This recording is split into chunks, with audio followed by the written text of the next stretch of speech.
just let folks in as they come. Okay, great.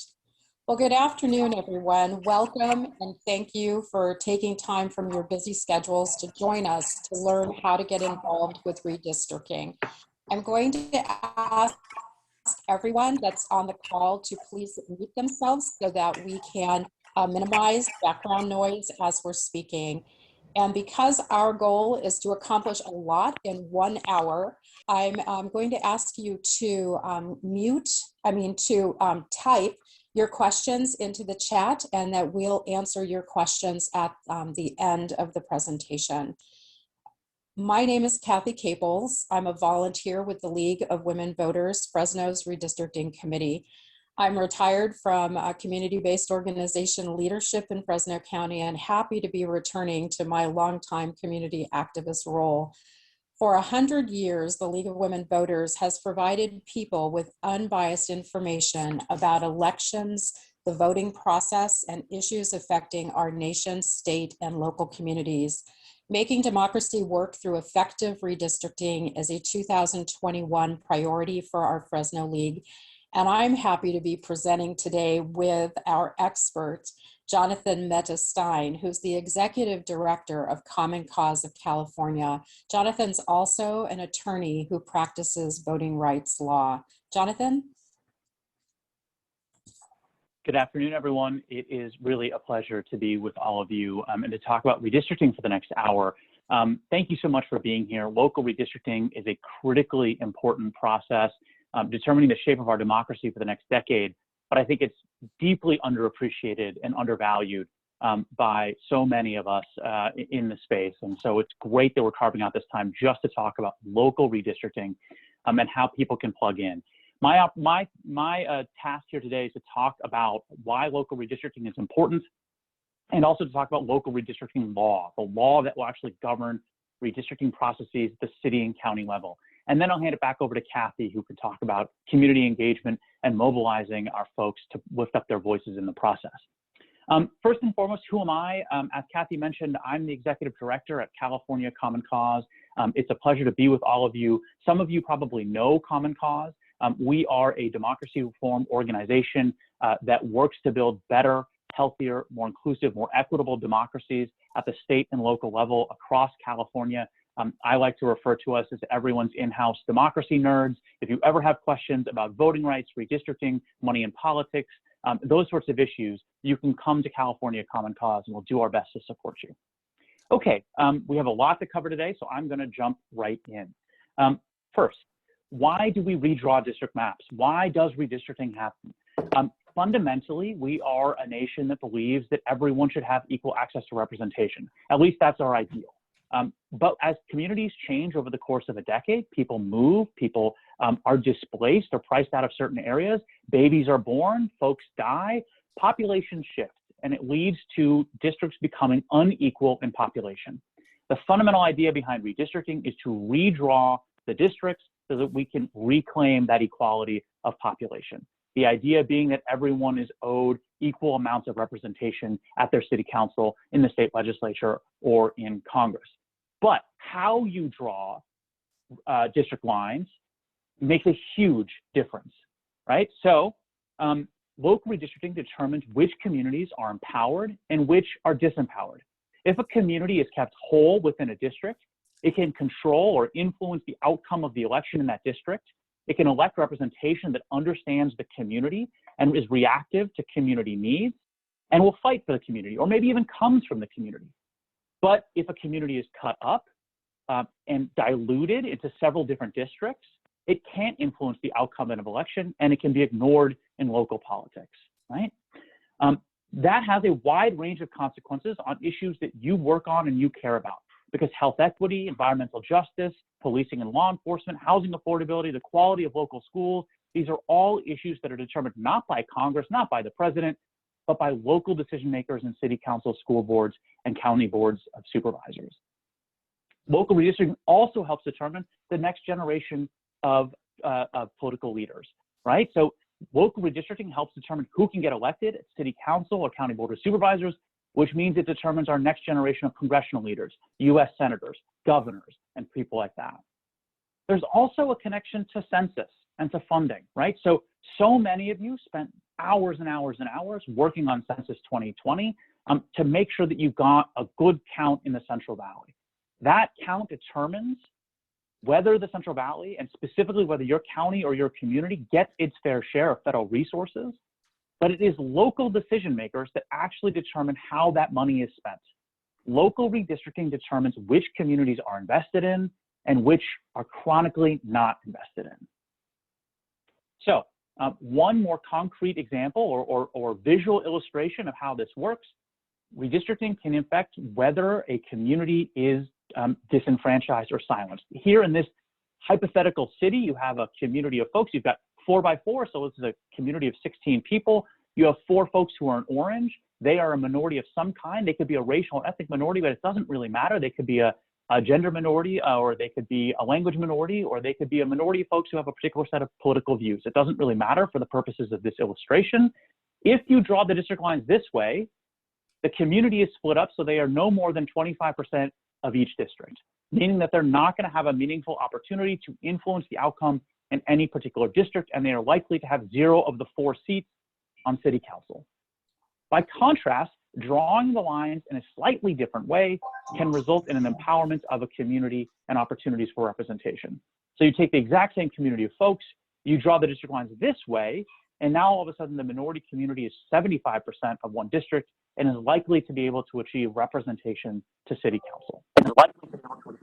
Okay, so that's a very short explanation of why local redistricting is important.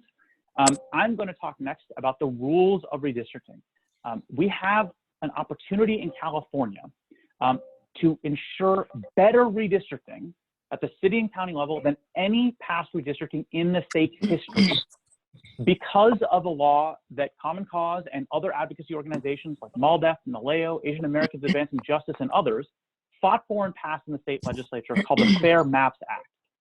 It was authored by then Assemblymember Rob Bonta, who has gone on to become our Attorney General. If I could ask folks to mute, that would be fantastic. Okay, so what are the rules for local redistricting in the Fair Maps Act?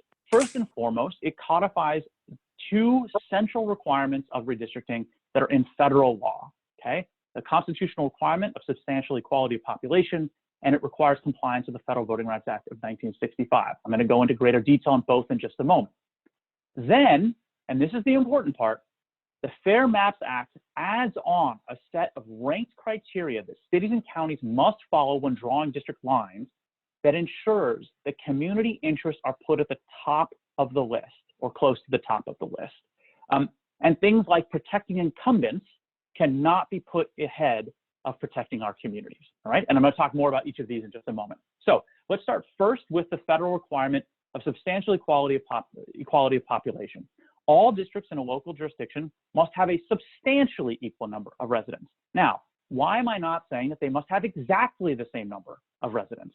The reason for that is because courts recognize that in order to do all the other things that are important in redistricting, right? So to draw districts that comply with the Federal Voting Rights Act, to draw districts that honor communities of interest, to draw districts that keep neighborhoods whole, to draw districts with reasonably compact districts, to meet all of those goals, you're not going to be able to draw districts with exactly the same number of people. So how much wiggle room is permitted? 10%. The difference between the largest and the smallest districts can be up to 10%. And I can go into the specific mathematical calculation that's used if you'd like, but as a thumbnail, you have about a 10% wiggle room. The metric here is total population. When you're trying to determine whether you have, when you're trying to figure out how many people need to be in each district, you're not talking about some subpopulation, like, for example, voters or registered voters or eligible voters. You're looking at the total population. And prison gerrymandering is prohibited by state law. What that means is folks who are incarcerated are not counted in the city or county of their incarceration. They are counted at their last known address prior to incarceration. Okay, so that's the first requirement. It's from federal law, substantial equality of population. Second, you have to comply with the Federal Voting Rights Act of 1965. And I'm going to attempt to summarize about 30 years of case law in about 3 minutes. So the Federal Voting Rights Act requires in certain specific circumstances that a majority-minority district be drawn. Now, majority-minority is not really a term that anyone uses in common language, but it refers to a district in which a community of color, Latinx voters, API voters, Black voters, are the majority of voters in the district. So, under very specific circumstances, the Federal Voting Rights Act requires majority-minority districts. What are those circumstances? Well, we ask ourselves three questions. First, is a community of color geographically compact enough that they could be the majority of a hypothetical district? Are there a number of folks in one part of town such that if you drew the city council districts in a particular way, they would be 50% of the voters in that district? Second, does that community of color vote cohesively? Do they typically vote for the same candidate? And third, does a majority population, and at the time of the law's writing, the only population, the only majority that Congress or the courts could conceive of was a white majority. So California has sort of scrambled that analysis because of how diverse we are. Does the majority population typically vote cohesively and opposite to the community of color so as to typically defeat the electoral choices of that community of color? If the answer to all of those is yes, you then you go through something called the totality of the circumstances test, which is effectively, if folks could mute, that would be great. You then go through the totality of circumstances test, which basically boils down to, has this community historically faced discrimination that continues today to result in unequal access to democracy and representation? If the answer to all of those questions is yes, then the hypothetical district we talked about, in which the community of color is a majority of voters, that district must be drawn, okay? Now, you and I and no one on this call is going to be able to do that analysis ourselves. You need a demographer and lawyers to do that analysis. And so hopefully every city and every county is hiring a demographer consultant and outside counsel that can assist with this analysis. But this comes before all the state requirements. If a majority-minority district is drawn, is required by the Federal Voting Rights Act, it has to be drawn, and you get to all the state requirements second. Okay. Now, we're going to move next to the criteria in state law. The two criteria in federal law, equality of population and compliance with the Federal Voting Rights Act, that applies for every single district all over the country. These are criteria that only apply to cities and counties in California, all right? And they have to be complied with in ranked order. And I'm going to go into each of them now. First, state law requires that districts be contiguous. This one is easy. For a district to be contiguous, it just has to be a district in which one unbroken line can trace the boundary of the district. So the district on the left is not acceptable. The district on the right is acceptable. All right. State law criteria number 2 is keeping neighborhoods and communities of interest whole. Now, it's probably pretty easy to understand what a neighborhood is. There are recognizable neighborhoods in every city and every county. And one of the requirements is that you don't divide neighborhoods in the redistricting process. But communities of interest, COI or COI, that's not a term that most people use in any common sense, but it's going to be a term that you need to be familiar with because you're going to hear it over and over and over for the next 6 months, okay? So what is a community of interest? In state law, a community of interest is defined as a population that shares common social or economic interests that should be included within a single district for the purposes of its effective and fair representation. It does not include representation relationships with the political party, incumbents, or political candidates. So you can't say, hey, everybody who votes for Democrats in my neighborhood is a community of interest. No, that's not how it works. So I've just read you a legal definition, and you might be thinking to yourself, okay, thanks, but what really is a community of interest? And the answer is that it's a flexible term. It's meant to be a flexible term. A community of interest is any group or network that shares interests or views or cultures or histories or languages or values, right? So it could be a set of folks that share a common interest in good schools and good parks in their community. It could be a set of folks who share a set of interests around environmental justice issues and land use issues in one particular part of the county. It could be a set of folks who have common social or civic networks based around a church or a temple or a community center or a nonprofit service provider. It could be a set of folks who share a racial or ethnic background, or speak a particular language, or share an immigration history. Or it could just be a set of folks who have a set of socioeconomic conditions. They live in a neighborhood with, more renters and lower household incomes and poor city services and a pattern of disinvestment from city and county government. That could be a community of interest. So the communities of interest in a redistricting process are defined by the community.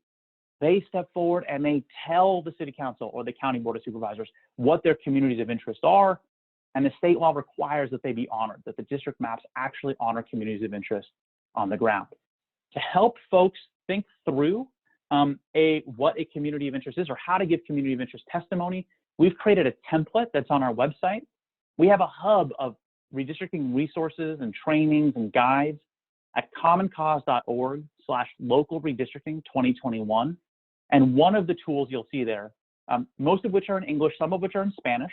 One of the tools that you'll see there is this template script that helps you think through how to give community of interest testimony, and that you can give to community members as they think through their community of interest testimony. Now, an example of a district map that would violate this criteria is this one. This is from the city of Martinez that moved to district elections in 2018, and they chose this as their district map. And they had a number of incumbents who lived in this central part of town right under the number 3, and they wanted to make sure that each incumbent got put into their own district so they wouldn't have to run against each other in the next elections. And in order to do these long, squiggly districts, they had to cut up neighborhoods and communities of interest in the city. And if they had tried, this was before the Fair Maps Act was passed, but if somebody were to do something like this in the redistricting process this year, it would violate state law. Okay. Next criteria, this applies only to counties. County redistricting should, to the extent possible, keep cities and census designated places within the county whole. So just as cities have to keep neighborhoods together, counties have to keep cities together. Or if you have an unincorporated area that's a recognized census designated place, that also has to be kept together. Okay, so that one's pretty straightforward. This is another example of a redistricting that would violate state law if it were done today. Now, this is from 20 years ago. The state legislature was drawing congressional districts, and they sliced the city of Watts in the LA area into 3 congressional districts. They did the same with the state Senate, by the way. And I have this whole other story, if anyone is interested, of how the city of Watts in a moment of crisis was totally unable to get the attention it deserved because it didn't have a representative it could go to who was willing to fight for Watts. But this is the sort of thing that would be not permitted if it happened in this year's redistricting. Okay, state law criteria 4, the district lines need to follow natural and man-made barriers. Districts should be easily identifiable and understandable by residents, and they should follow natural and artificial barriers. So a highway might be an artificial barrier. A canyon might be a natural barrier. A river, a lake, major thoroughfares, the border of a huge park. These are all things that could be the boundaries of districts in compliance with state law criteria number 4. Here's an example of how a city redistricting, this is a districting actually from the city of Fremont, got these criteria in the right order. Okay, so this is a district line splitting districts 2 and 3 in Fremont City Council. And there are major streets that they could have run that district border down, okay? So there's one called Central Avenue. It's sort of right there in the middle between 2 and 3. And instead of having that jutted line with a bunch of corners, they could have just run a straight line down a major street.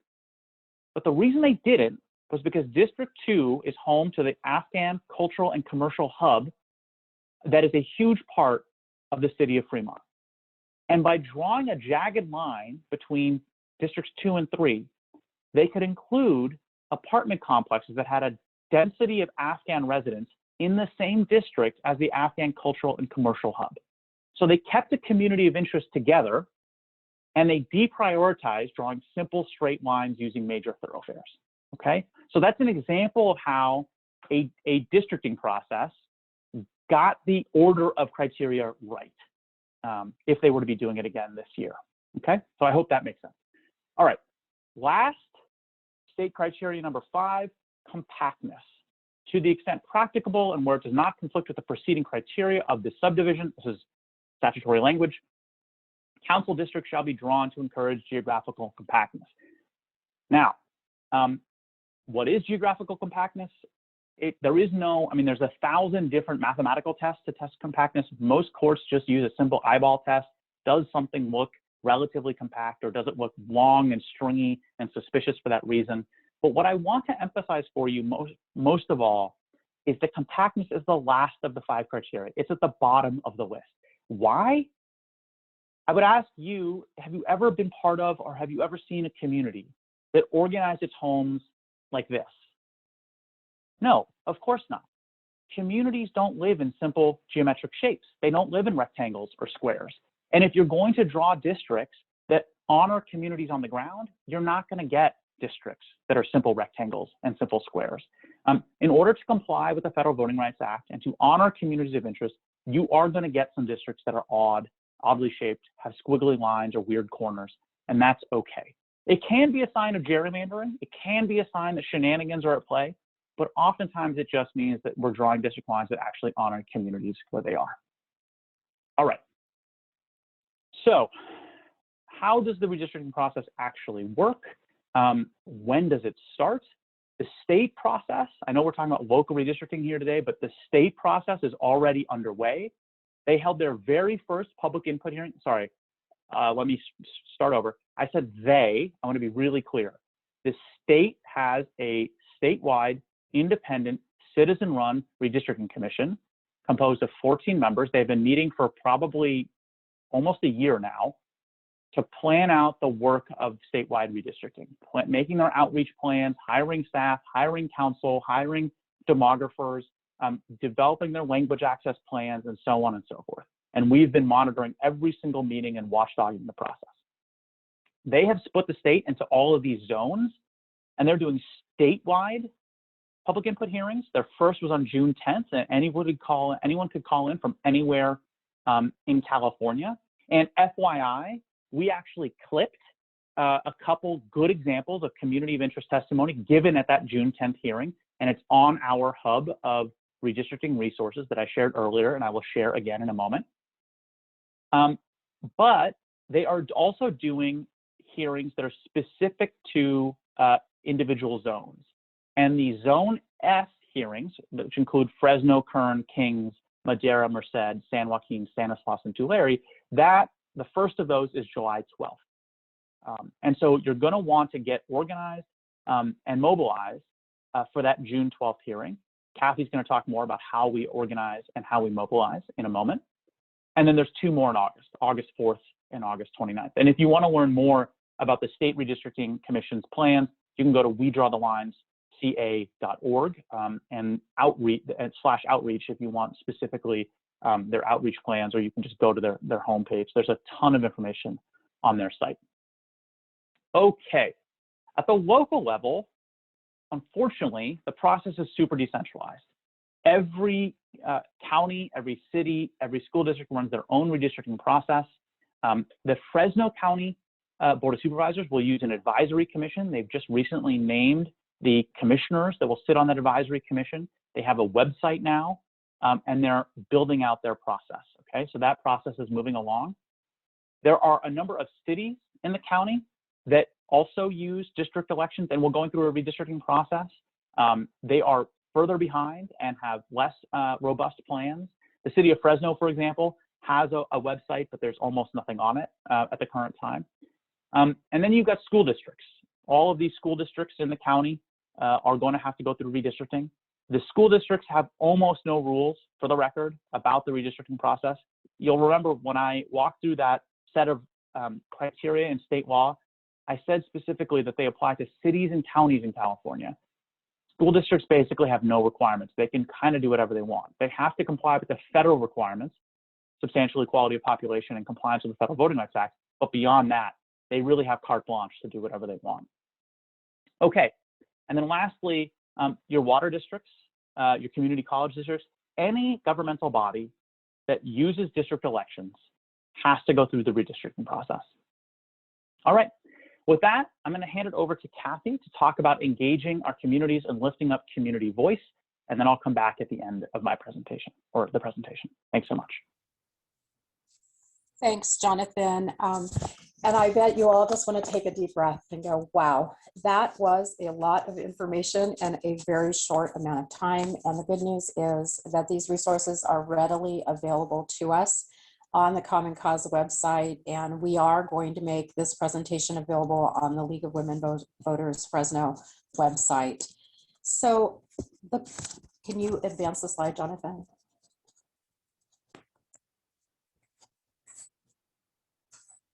So the goal of today's presentation is to ask you to become involved with redistricting.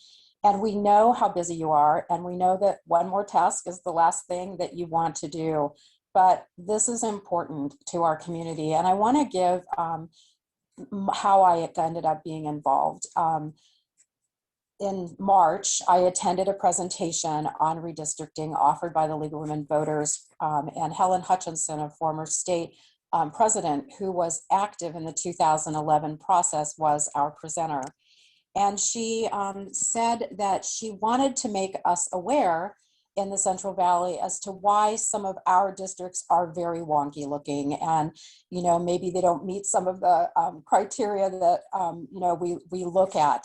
And the reason that is because very few people from the Central Valley showed up to give testimony from communities of interest. They really didn't know as a CRC what was important to our valley and where those lines of community interest and shared culture, history, and policy concerns existed. So they drew the lines based on the numbers. And so we want to make sure that that doesn't happen again in 2021. So to get those maps to effectively meet our community's needs, we need to organize, and we need to bring out those community leaders that can share the stories and really talk about the culture and the history and why they need to stay together. So we are going to focus today on what these community interests are, how we can identify them, and once we've identified them, there'll be training to help them do their testimony. So next slide. So the communities are building blocks of redistricting, and we talk about 3 areas, but I like to think, when I looked at this as a program manager for many years, it's like creating a local impact statement. When we take impact into consideration, we really look for compelling qualitative stories that tell the need of the community. They describe the community and what we're concerned about, what issue we want to meet. And then we add in a punch with good, solid, quantitative data. And so that is what we are doing when we're building communities of interest. The culture are the many things, Jonathan mentioned a lot of them, but they're the many things that make this community unique. And they each have concerns that they may want more resources to and government to pay attention to. And then the count is the narrative. And this is where CBOs can really be really helpful, because you often are the expert. You have the data in your services that you're providing. So why do we bring communities of interest out to give testimony? Compelling community narratives shift the narrative from politicians and parties to everyday people. And community stories, the media love them. Lawmakers and commissioners that are making these decisions about how our maps are going to be drawn need to hear them. And if it ever ends up in being in a court of law, these are the things that will be important to be able to demonstrate. The next slide. So I'm going to take us through a quick example of the city of Long Beach, so we can look at the 3 C's. This is a 2001 map of the port area of Long Beach. And in order to draw an incumbent state senator into the district, you can see where that arrow is pointing and it kind of looks like a cowboy boot down in that area. They drew a boot in the center of Long Beach, splitting the port area of Long Beach into 3 Senate districts. And it made it very difficult for the residents. The next slide. So let's look at the culture of the area. This area has a large Black community, and you can see this area shaded in reds and oranges. There's also a mix of Latinx working class families. When you're in the area, you hear Spanish spoken almost as much as English. There are 2 ports, the Port of Los Angeles and the Port of Long Beach in this area, and these Long Beach neighborhoods experience the traffic and pollution nonstop, 24 hours a day, caravans of 18-wheelers going in and out of that port. And that causes air pollution, really poor health outcomes, especially in children and adults who suffer from asthma. It is often thought of as Asthma Alley. We also, in this concern area, there have been compelling stories that have come from the communities, especially the parents of children, that talk about how often their children are in the emergency rooms because they can't breathe, how they can't let them go outside, so that people really can put a face to the concerns that are happening in the community. And then the counts. You know, as you can imagine, there are many health outcome statistics for this area. For instance, 1/3 of the families in this area have an adult or a child with Long Beach. It's also one of the poorest parts of Long Beach with almost 20% unemployment.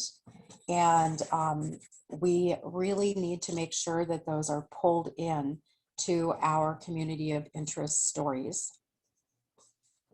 Next page, next slide. So what happened? In 2011, when it was time to redraw these districts again, the community came together.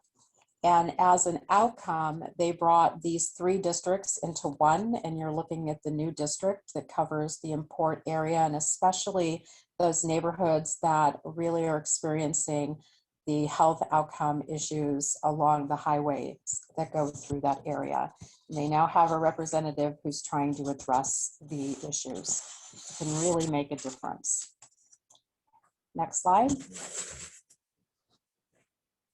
And so now it is your turn. We've asked you here today to become active, but we really need to be thinking about how do we do that, and have an understanding of what these communities of interest are. And so what we would like for you to do is start the conversation today. I think of these as action plans that you're going to be thinking about who are the communities of interest that you're familiar with in Fresno County. This could be your own neighborhood or community. It could be one that you work with or one that you've worked with in the past. And so, and then what makes it a community of interest? And we're going to actually do this as an exercise right now. We're going to take some time because we all know what happens when the Zoom goes off and we have to get back to everything on our desks. So for the next 4 minutes, you're going to be thinking, reflecting, and then typing into the chat what it is that you want to share with us about community of interest here in Fresno County.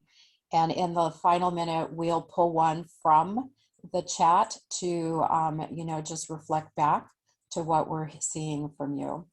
So on the screen now, Jonathan has put up a slide that has some of those questions that can help you think about your community of interest. And I'm going to set the timer and we'll let you know when we're at the halfway point.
So as we move into the second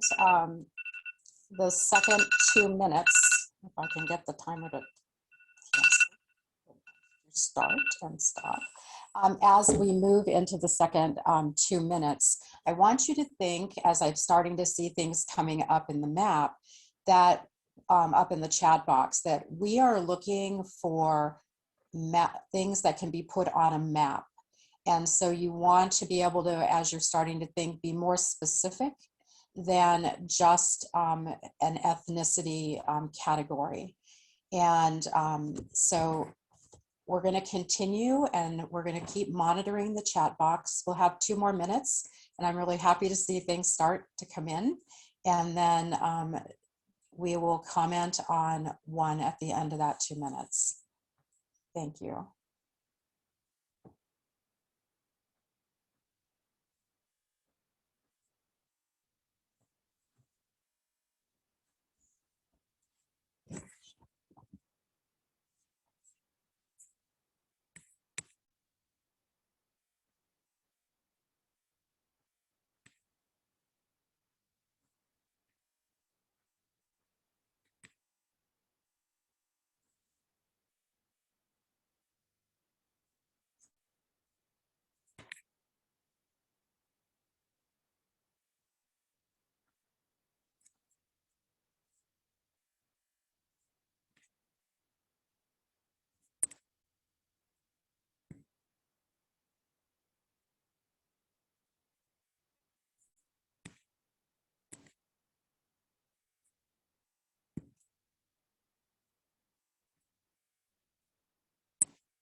So Jonathan, I'm going to have you join me. Is there one that popped out to you as you have been monitoring the chat?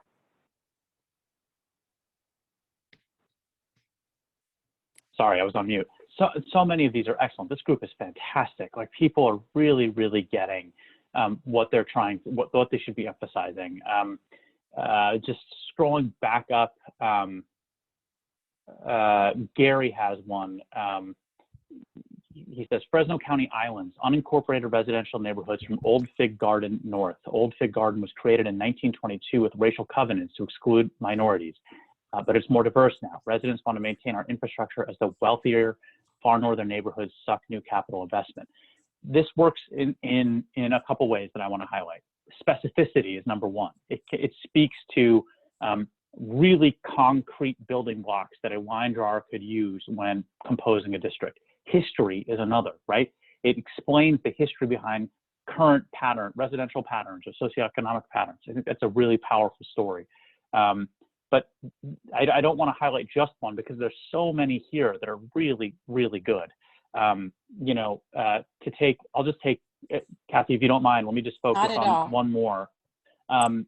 So just taking the last one from Marianne, communities suffering from poor infrastructure, lack of broadband, inadequate transportation choices, lack of curbs, gutters, storm drains, and limited phone service, right? So you might easily envision a city or a county in which communities that suffer from those conditions and a pattern of underinvestment and neglect are not all bunched near one another, but are distributed throughout the city or distributed throughout the county.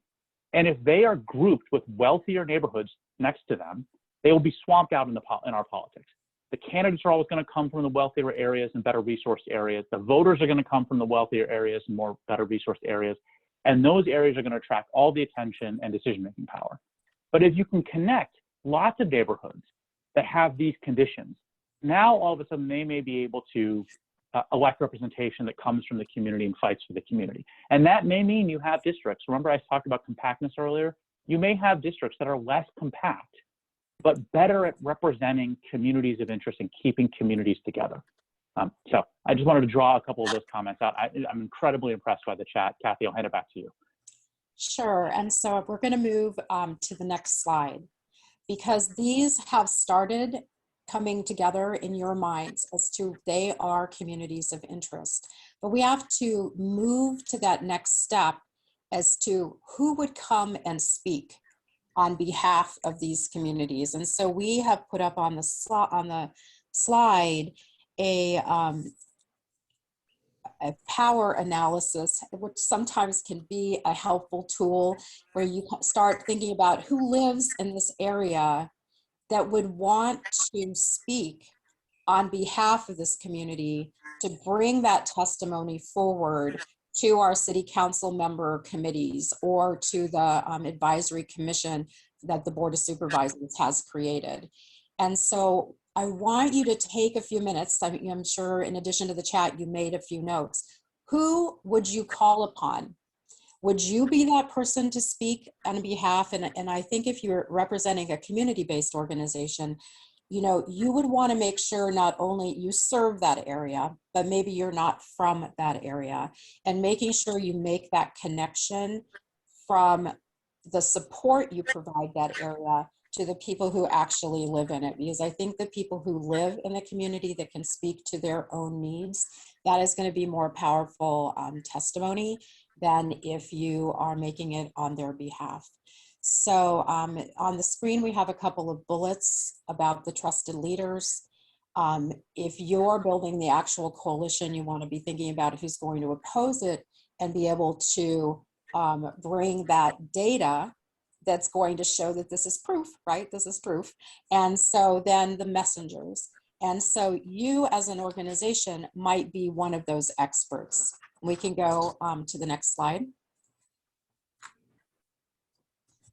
So what are we asking you to do? So as you saw when Jonathan put up July 12th as the first day to give testimony at the state, we have a little bit more time for the city and the county and the school districts to bring these communities of interest together, but we're not going to ignore that state CRC. And so the time's now, and it's really short for us to organize. And so I would ask you to think about one person that you could reach out to in the next 7 days and commit to doing it, so that we're not just constantly talking about bringing communities of interest together, but we're actually starting to make it happen. And we have coalitions in our community that are already working on this, that if you need help connecting to some coalition, you can let us know in the chat. And then if your organization wants to be involved, you need to determine that. Another community education presentation like the one that we're giving today can be held. We just need to know that that's something you're willing to do.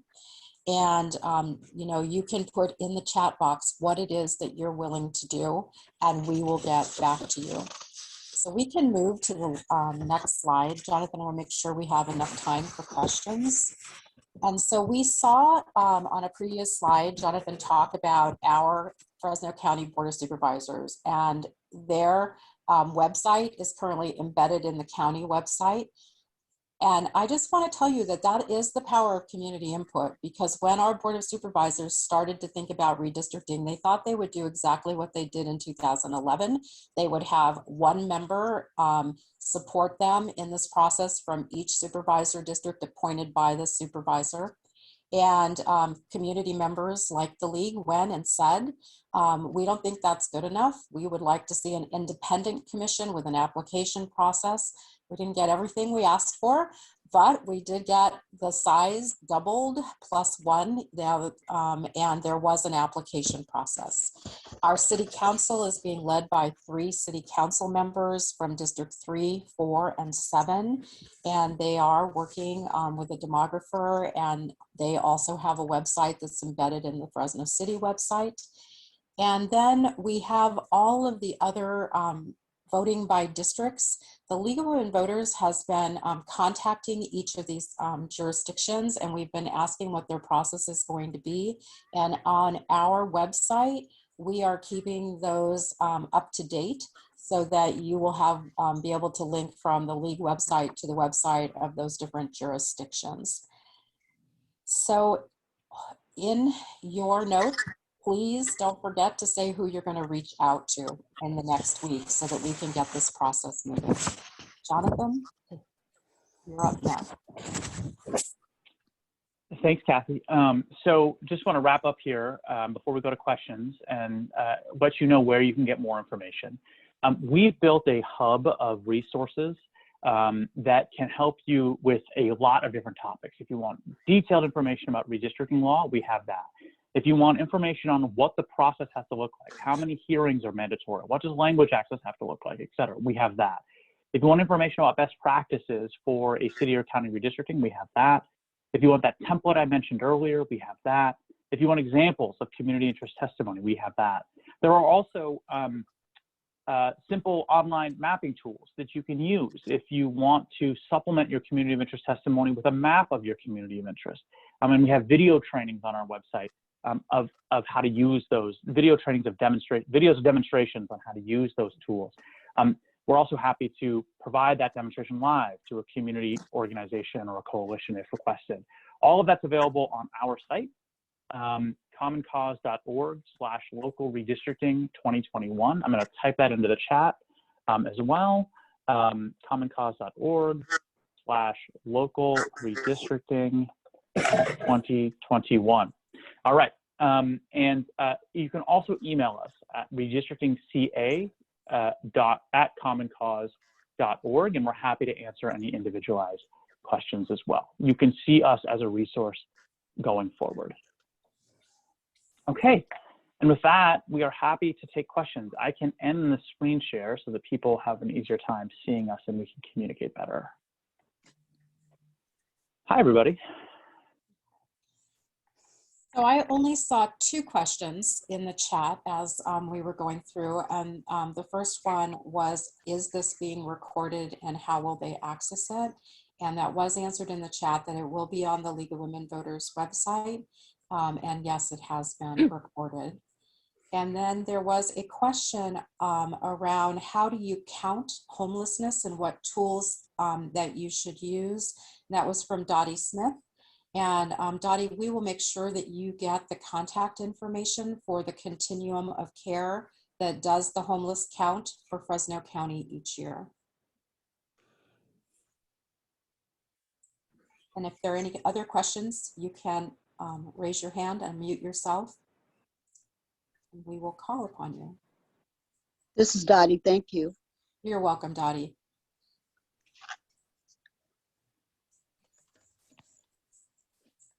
I'd love to ask a question if I could, Jonathan. I know there's a very interesting explanation regarding the difference between having districts that are substantially equal in population and the measure of that, and then regarding the Voting Rights Act. And I do think it's helpful for folks to realize that sometimes we're measuring different things as we look at good districts.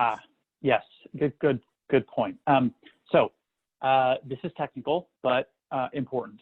When you're drawing districts and you're trying to measure whether they are substantially equal in population, you're considering the total population of the district. Everybody, every human being, babies, seniors, undocumented folks, US citizens, registered voters, non-registered voters, whatever. The reason being, everyone deserves representation from their government.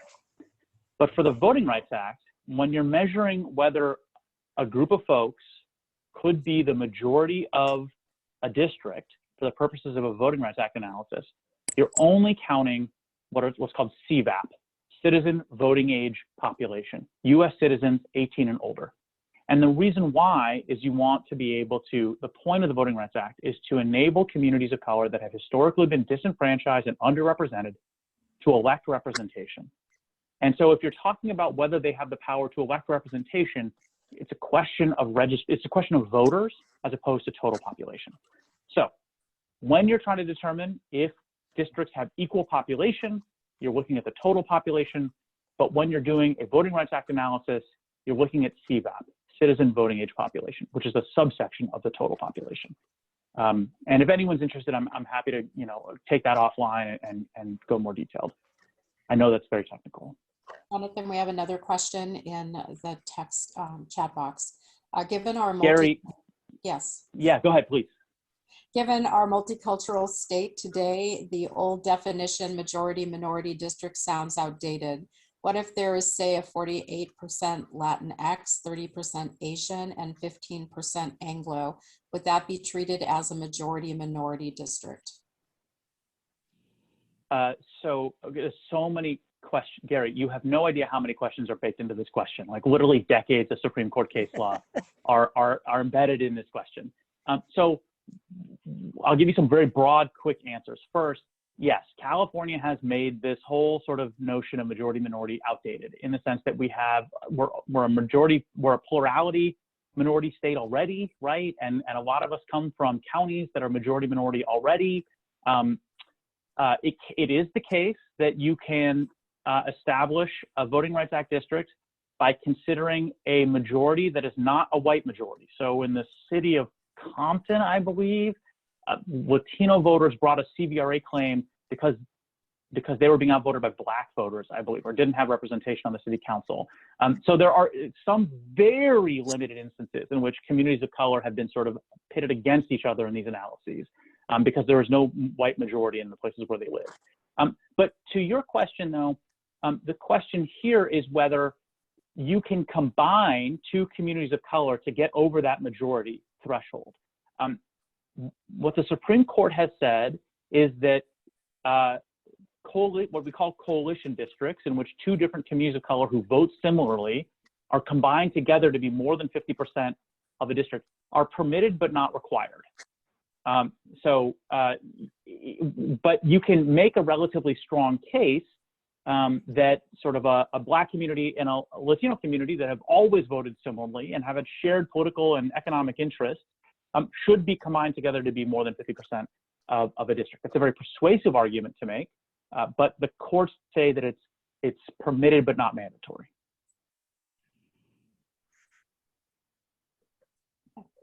Are there any other questions? I'll ask one There's a more. question. Oh, go ahead. There's a question in the chat about how to reach us, and I would just say if you email redistrictingca@commoncause.org, you'll reach our whole team, and we can divert questions to the appropriate person on our team given the question that you asked. I'll put that in the chat while Amy's asking a question. It's the question that's come up after many of us sat and listened to a recent Board of Supervisors meeting where it was clear that a number of the supervisors, and I think Fresno County is no exception, would like to make very minor changes on the margins, as opposed to really, now that we have this Fair Maps Act and it requires ranked criteria, really looking at it carefully. And so I wanted to kind of get your opinion on that.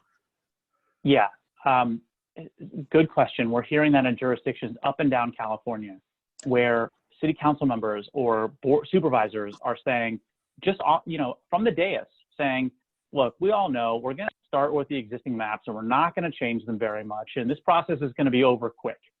And they're in for a rude awakening because the fact of the matter is that the Fair Maps Act requires them to comply with new criteria that didn't exist 10 years ago and have to comply with those criteria in ranked order.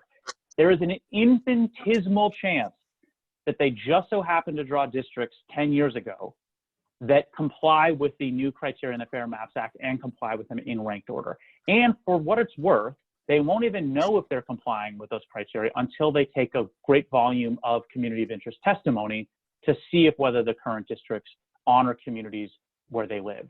So I think we have to push back on that wherever we hear it.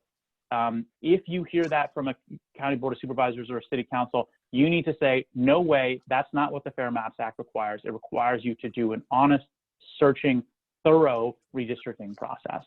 And in some places, people are actually advocating that they wipe the slate clean and don't even consider the existing districts as they begin the process.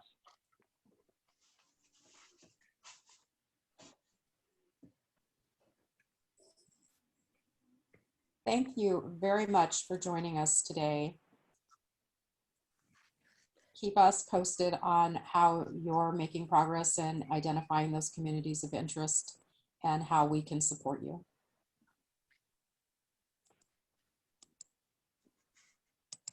There's one last question in the chat, Cathy. I'll just note, Kimberly, feel free to email us. We have 1 minute, so we can't answer that. But Kimberly, I invite you to email us, and I can absolutely take that one-on-one.